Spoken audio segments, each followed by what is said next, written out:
नमस्कार। SPT news में आपका स्वागत है। पेश है 24 दिसंबर बुधवार दोपहर 1:15 राजस्थान के विभिन्न शहरों की 12 बड़ी खबरें। सबसे पहले एक नजर डालते हैं आज की हेडलाइंस पर। भारत की बड़ी उड़ान, इसरो ने लॉन्च किया अब तक का सबसे भारी सैटेलाइट। राजस्थान में कल से विंटर वेकेशन शुरू। अब स्कूलों से खत्म होगी रेबीज की दहशत। हम गिरिराज जी के भक्त हैं, अरावली को कोई छू भी नहीं पाएगा, भजन लाल शर्मा। रेगिस्तान के धोरों पर क्रिसमस की धूम। और अब खबरें विस्तार से सुनिए।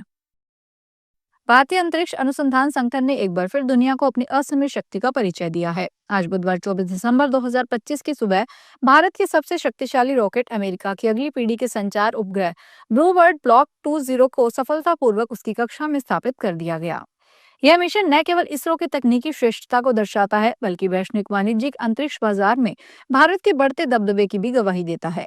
6100 किलोग्राम वजनी यह सैटेलाइट भारतीय धरती से अब तक लॉन्च किया गया सबसे भारी पेलोड है। राजस्थान में कल 25 दिसंबर से विंटर वेकेशन शुरू हो रहे हैं और ये अगले साल 5 जनवरी 2026 तक चलेंगे। यानी स्कूल सीधे 5 जनवरी को खुलेंगे। राजस्थान बोर्ड ने हाल ही में सर्दियों की छुट्टियों का ऐलान किया है। इस तरह बच्चों को इस बार शीतकालीन अवकाश के लिए 12 दिन मिल गए हैं।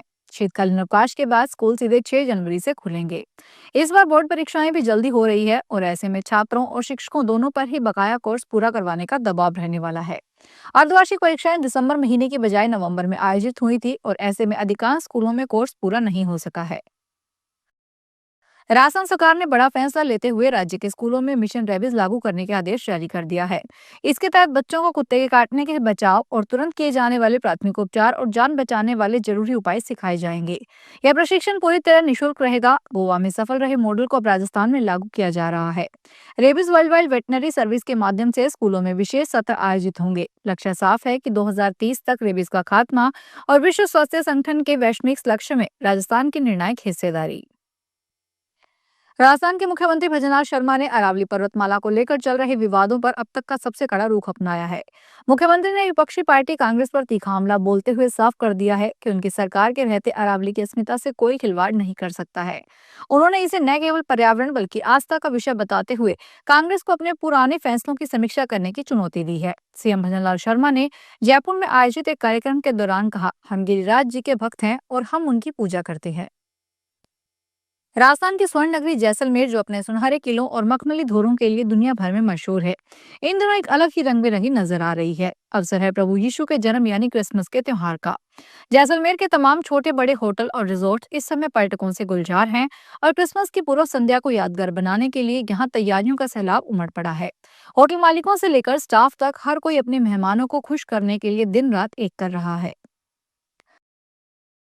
राजस्थान में मौसम अब रंग बदल रहा है। सर्दी के तेवर तीखे होने लगे हैं। हालांकि दिसंबर का महीना जाने को है, लेकिन इस बार सर्दी कमजोर रही है। प्रदेश में केवल शेखावटी में ही अभी तक तेज सर्दी का दौर देखने को मिला है, लेकिन अब सर्दी का असर बढ़ता जा रहा है। सुबह और शाम सर्दी का असर तेज बना हुआ है, लेकिन दोपहर में धूप तेज निकल रही है। वहीं राज्य के कई जिले कोहरे की चपेट में आने लगे हैं। मौसम विभाग की माने तो राजस्थान में एक बार फिर शीतलहर का असर बढ़ने वाला है। मौसम विभाग के अनुसार 25 दिसंबर से कोल्ड वेव की स्थिति शुरू हो जाएगी, जिसका सर्वाधिक प्रभाव शेखावटी क्षेत्र में देखने को मिलेगा। इसको लेकर 2 दिन का येलो अलर्ट जारी किया गया है।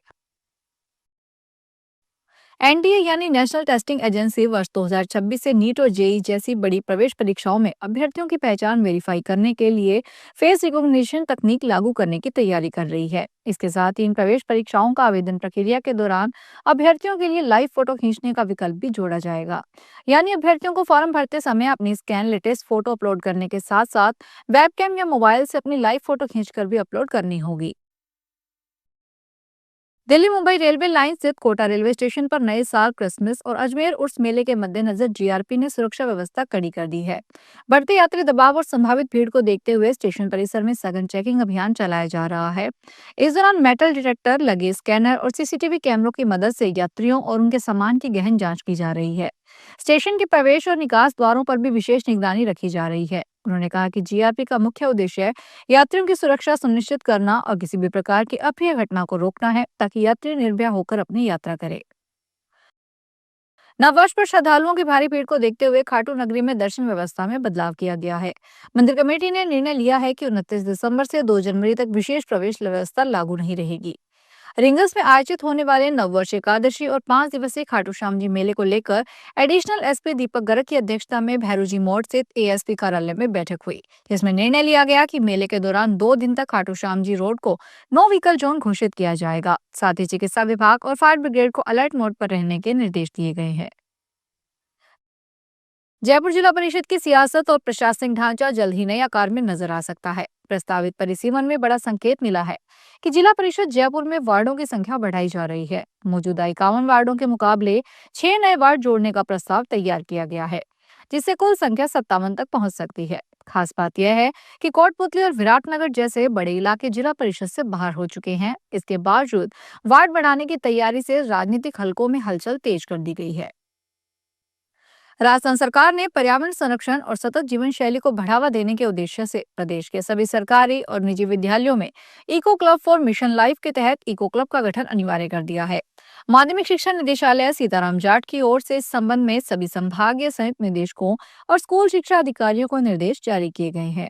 निर्देशों के अनुसार जिन विद्यालयों में अब तक इको क्लब का गठन नहीं हुआ है, वहां तत्काल प्रभाव से क्लब का गठन कर उसकी प्रमाण पत्र संबंधी जानकारी 100% संबंधी वेबसाइट पर अपलोड करना होगा। प्रतापगढ़ जिले में राज्य सरकार द्वारा संचालित समर्थन मूल्य पर मूंगफली खरीद लगातार जारी है। जिले में कुल 3 खरीद केंद्र स्थापित किए गए हैं, जहां प्रतिदिन बड़ी संख्या में किसान अपनी उपज लेकर पहुंच रहे हैं। सरकारी खरीद की सुव्यवस्थित व्यवस्था और बाजार भाव की तुलना में अधिक समर्थन मूल्य मिलने से किसानों में विशेष उत्साह देखा जा रहा है। बगवास स्थित नवीन कृषि उपज मंडी में अब तक 168 किसानों से कुल 3,833 क्विंटल मूंगफली की खरीद की जा चुकी है। फिलहाल इस बुलेटिन में इतना ही, फिर हाजिर होंगे बड़ी खबरों के साथ।